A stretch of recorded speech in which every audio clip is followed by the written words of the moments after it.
comes to the competition, how much of a percentage of the deciding factor is holding, and how much of it is kicking, which is what the primary job of the punter? Yeah, holding is exactly 12.75%. No, I'm kidding. It will factor into it. You have to be very, very good holder because you're scoring points off that, and you have to give Tyler access to the best ball possible. So that is a big part of it, but I don't know that I could give you a percentage exactly. Right. So much emphasis has been put on holding, especially since Brandon even indicated how important that was to Matt being on the team a year ago. Yep. Is kicking the football as a punter still the primary thing you're evaluating when it comes to making this decision? Yes. Punting is still the main thing we're looking for in this punting competition. Yes, I will go on the record saying that for sure. Yes. Have had some punters in their history who were great at hang time, and you knew going into the season you were going to rank among the leaders in lowest percentage of punts returned in the league. With Ariza and his ability to stretch the field, if he were to win the job, might you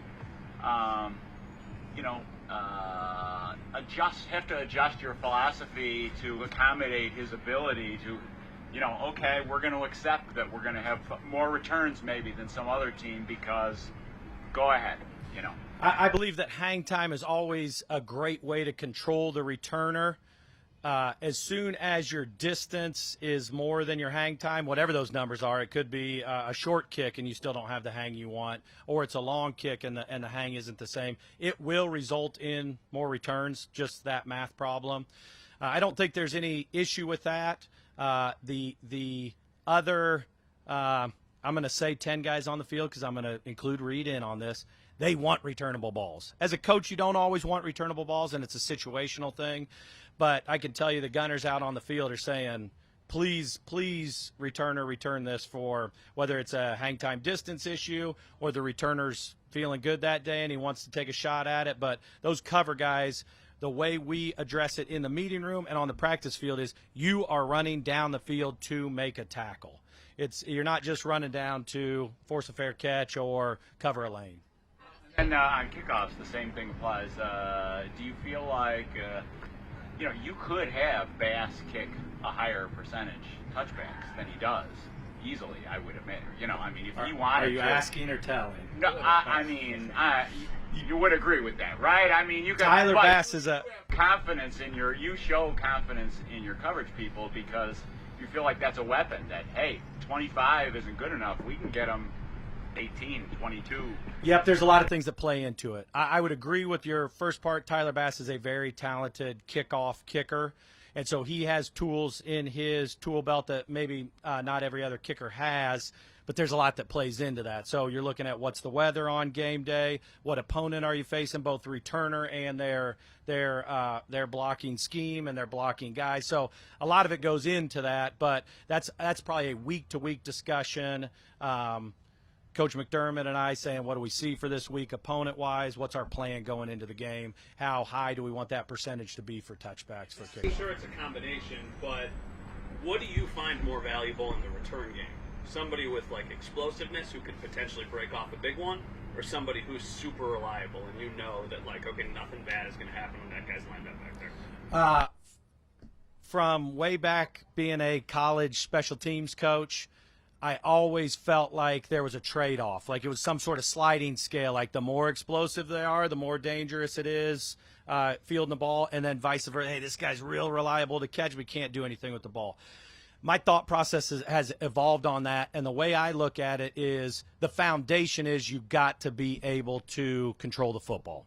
So you are myself, Coach McDermott, Brandon, we are looking for guys that are have that ability to catch the ball, and sometimes, as you guys know in Buffalo, in bad conditions. So we're looking for that as step one, and then and going from there.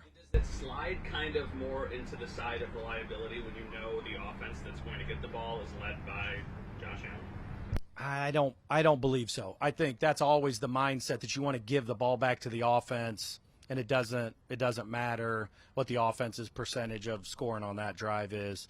You want to hand the ball to them and let them work. when kickers or punters or rookies come in the league, they never come in as first-round picks. Very, rarely highly regarded.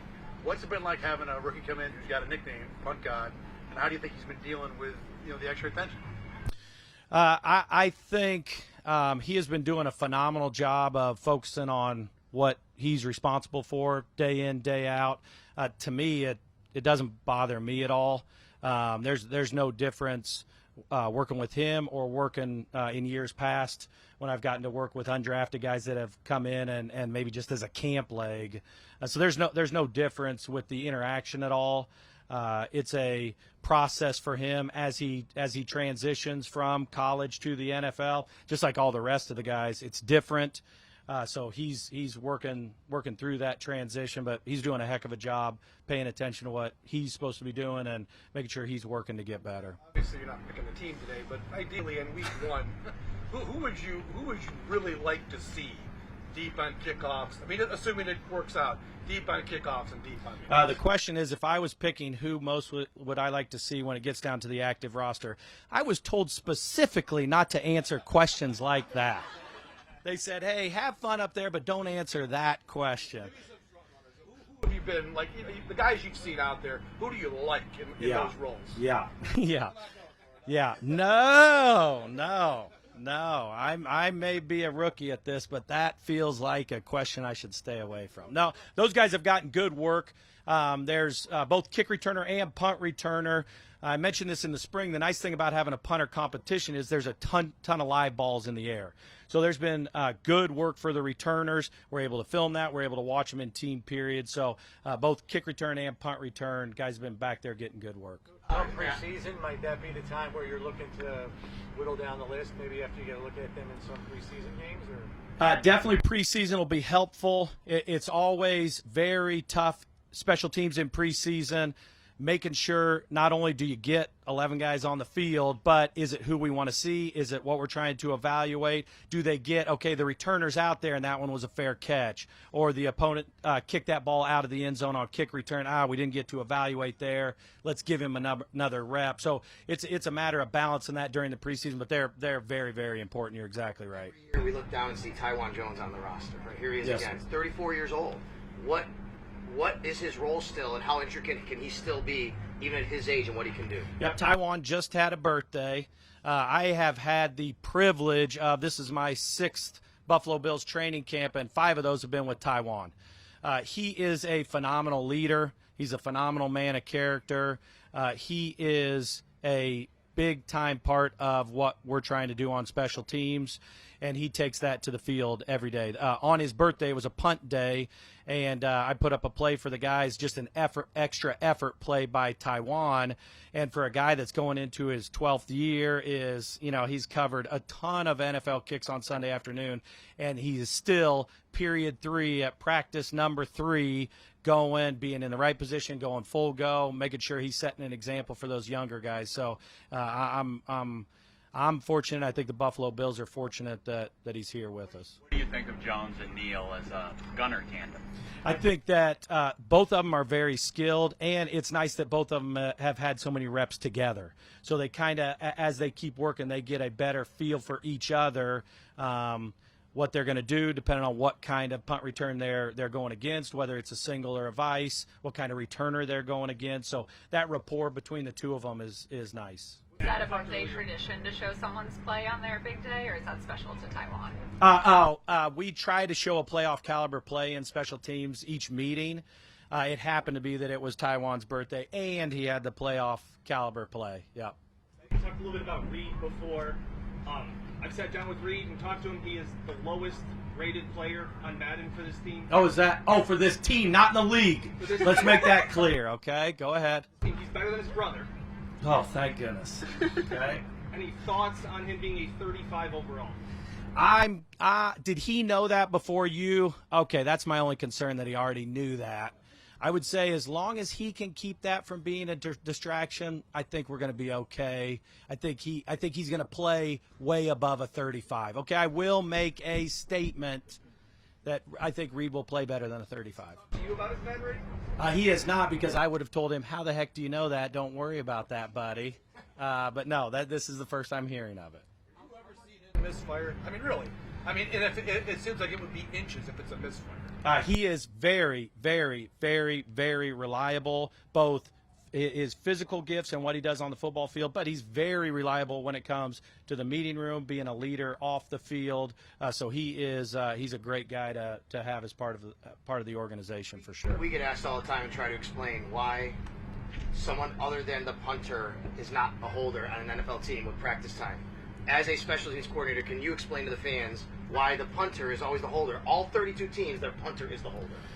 Even in college, my punter was the holder. It's because of the practice reps you get and how much you get to work with your snapper and your kicker.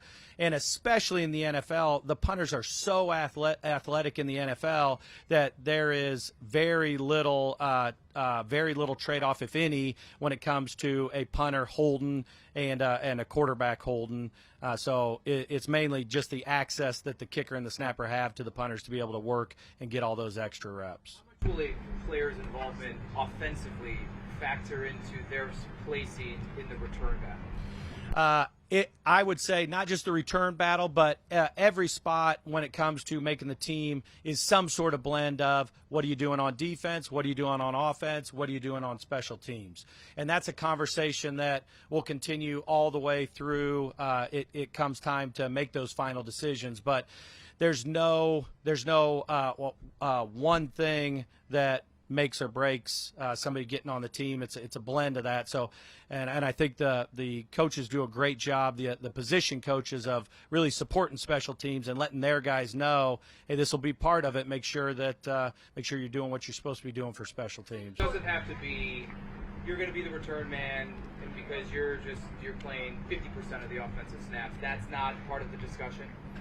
I think all of it's part of the discussion. I couldn't tell you how it's going to shake out. Yeah, kind of going off of that, what are those conversations like? How involved will you be when it comes to making decisions on certain guys and putting that value on special teams and only? I think my job will be to help really illuminate what their special teams value is. And then once it goes above me, Brandon and coach have to decide, okay, how does that tie into what they do on offense, what they do on defense? How can we build the best roster possible going into the season? My only responsibility is to say, here's what I think it looks like on special teams, and then however it ends up sorting out, just doing a great job coaching the guys that end up on the team. What have been your impressions of Balin? Coming out of college, some of the scouting reports, the way that he plays the game, it seems like he'd really exceed expectations on special teams. What have been your impressions? I've really enjoyed working with Balin. Terrell has done a lot on special. Bernard, a couple rookie drafted linebackers. Both those guys have been working their butts off and great attitude, doing a good job. The other exciting thing about both those guys, where they left off in the spring, they came back better when it came time for camp. So you could tell they had been working. I always tell the guys, you can't do enough kick slides. You don't do it anywhere else than punt. So you can usually tell the guys that came back and snuck in a few during that month off. So both those guys have been fun to work with.